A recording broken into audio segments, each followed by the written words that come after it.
जन नेता x chairman नगर परिषद भीलवाड़ा और मंच पर विराजे हमारे समिति के प्रदेशाध्यक्ष श्री आरपी शर्मा साहब, समारोह में पधारे हुए समस्त विद्वान महापुरुष,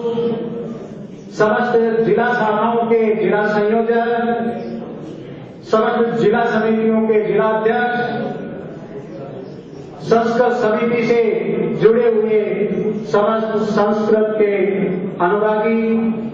आज के इस समारोह में सम्मानित होने के लिए पधारे हुए आमंत्रित शिक्षक, अधिकारी एवं छात्र छात्राएं। जैसा कि अभी स्वागत उद्बोधन में डॉक्टर यादव साहब के द्वारा समिति के बारे में संक्षिप्त जानकारी आप सभी को दी, संक्षिप्त प्रतिवेदन आप सभी के सम्मुख प्रस्तुत कर रहा हूं। संस्कृत भाषा के प्रचार प्रसार एवं समिति के प्रमुख प्रेरणा स्रोत ब्रह्मलीन महंत बनवारी सुरेंद्र महाराज के आशीर्वाद से दिनांक 20 जुलाई 2000 को गठित समिति आज संशोधित होकर महंत स्वामी श्री मोहन शरण शास्त्री जी महाराज के संरक्षण एवं श्री आरपी शर्मा की अध्यक्षता में संचालित है। प्रारंभ में समिति ने जिला स्तर पर कार्य आरंभ किया, जो आज राज्य स्तर पर लोकप्रियता के साथ आगे बढ़ रहा है। संस्कृत शिक्षा विभाग के अतिरिक्त सामान्य शिक्षा विभाग के छात्रों को जन आंदोलन से जोड़ने के लिए राज्य के सभी जिलों में जिला समितियां गठित की जा रही है। वर्तमान में भीलवाड़ा, टोंक, उदयपुर, दौसा, जयपुर, बाड़मेर, कोटा, सीकर, जोधपुर, झालावाड़, बीकानेर, सवाई माधोपुर, अलवर, चित्तौड़गढ़, अजमेर कुल 15 जिलों में समितियां गठित होकर कार्य आरंभ कर चुकी है। अन्य जिलों में जिला समितियों का गठन प्रस्तावित है। संस्कृत को बोलचाल की भाषा के रूप में फिर से स्थापित करने के उद्देश्य से जन सामान्य तक पहुंचाने के लिए प्रतिबद्ध निम्बार्क वैदिक संस्कृत समिति विगत 10 वर्षों से कार्य कर रही है, परंतु विगत 9 वर्षों में इसके कार्य क्षेत्र का व्यापक विस्तार हुआ है। संस्कृत समिति ने अब तक संस्कृत संभाषण शिविरों, संस्कृत सम्मेलनों,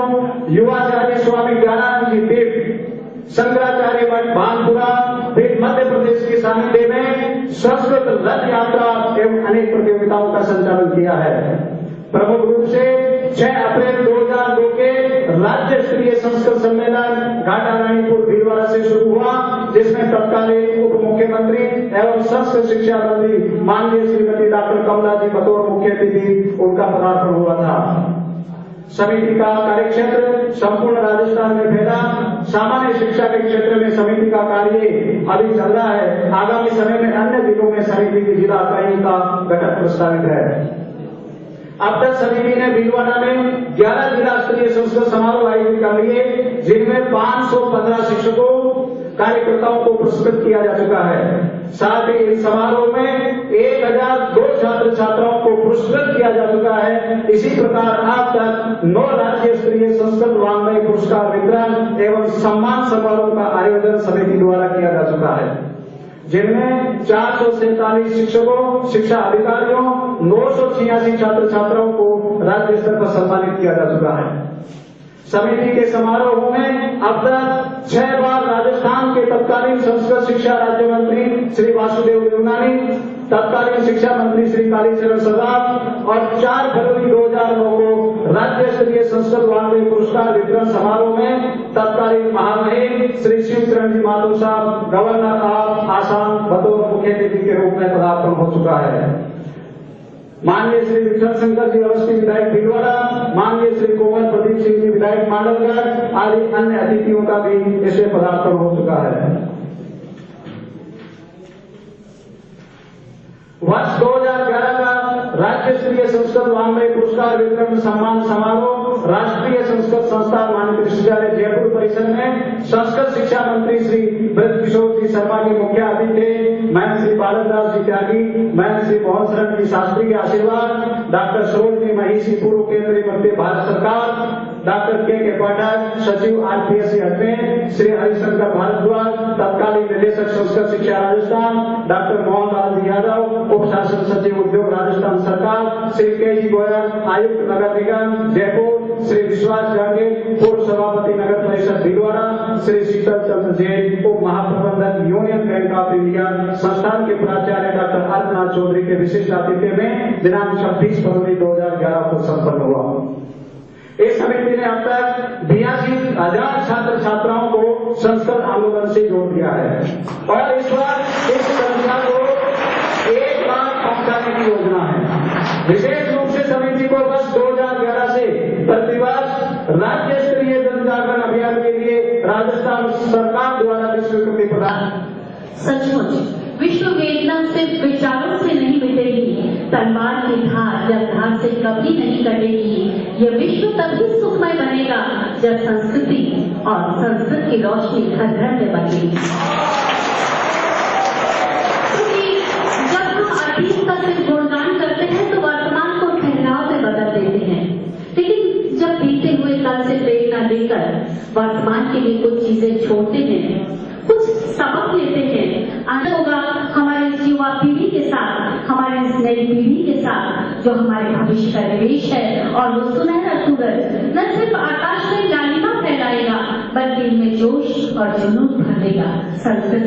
भाषा को आमजन की भाषा बनाने की।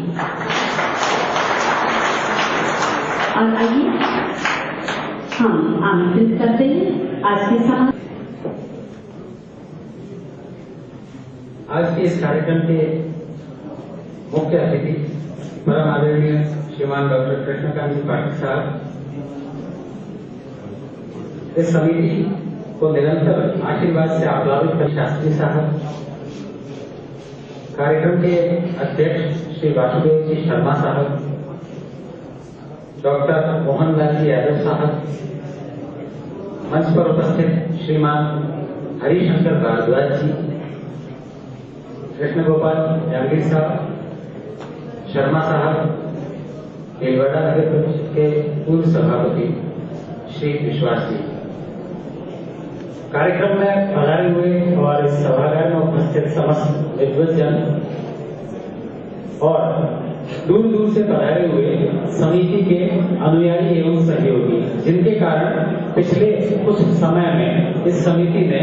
जो सोपान तय किए हैं उनका हम आज सम्मान करने जा रहे हैं, जिनके कारण समिति निरंतर आगे बढ़ती जा रही है, संस्कृत के प्रचार प्रसार के लिए प्रयास किए जा रहे हैं। आप सभी का यहाँ पर स्वागत है। यह सही है कि संस्कृत हमारी संस्कृति से इसी प्रकार जुड़ी हुई है कि उसके इससे दूर किया जा नहीं सकता। प्राय हम देखते हैं कि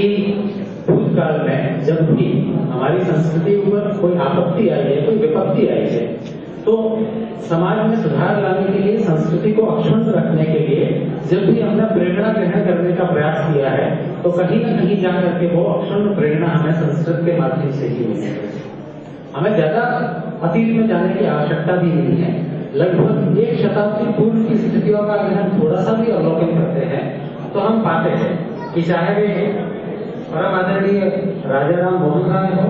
दयानंद सरस्वती हो, विवेकानंद जी हो, भगिनी निवेदिता हो, एनी बेसेंट हो, जो भी महत्वपूर्ण व्यक्तित्व जिन्होंने समाज और संस्कृति को सुधारने के लिए और उनकी गरिमा को अक्षुण्ण रखने का प्रयास किया है, उन्होंने प्रेरणा मूल रूप से संस्कृत और संस्कृत साहित्य से ही, न केवल भारत के संदर्भ में बल्कि कुछ और पूर्व में जाए और अतीत में जाए तो हम पाते हैं